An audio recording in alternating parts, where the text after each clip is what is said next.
Туғандар, ассаламу алейкум, урматтуу көрүүчүлөр, амансыздарбы? Туғандар, бүгүн жаздын 1-күнү, 1 март Бишкектен, новостройкадан ушул жерден жакшы бир тай бар экен. Медер деген акебизде ушунун маалыматын билип сиздерге жеткирейин. Кандай болгон, эмне болгон тай экен? Медерке, жаныбар өспүрүмдүн маалыматын айтып баштаңчы, бунун жашы канча? Жашы 7 айлык кулун ал. 7 айлык кулун.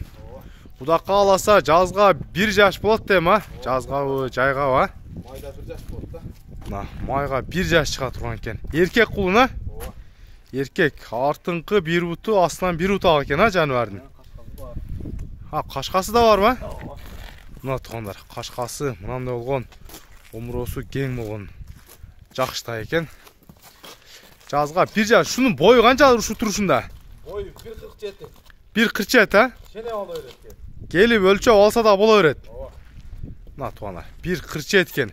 Бул кулундар негизи чоң болуп атат, бунун линиясы кандай болуп калат? Линиясы атасы Польша. Атасы Польша. Менен өзү Карабайыр. Польша менен Карабайырдын аргыны. Новокиргизский деле болуп калат, окшойт да, что-то. Смешанный экен. 1-2 бастырып көрсөтөлү, сиз астыга жетелеңизгин. Жаныбар. Баскандарында көрүңүздөр туугандар, назар салып, жакшылап кандай болгон тай экенин карап туруңуздар.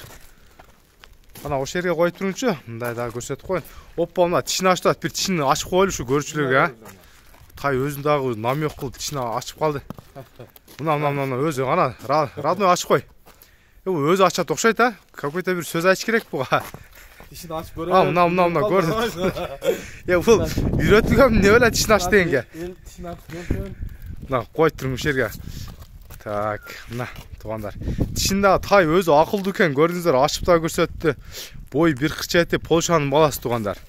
Польшанын баласын издегендерге ылдыйга жетелеңчи бир көрүп коеюн. Чат жаныбар. Силкип тартың.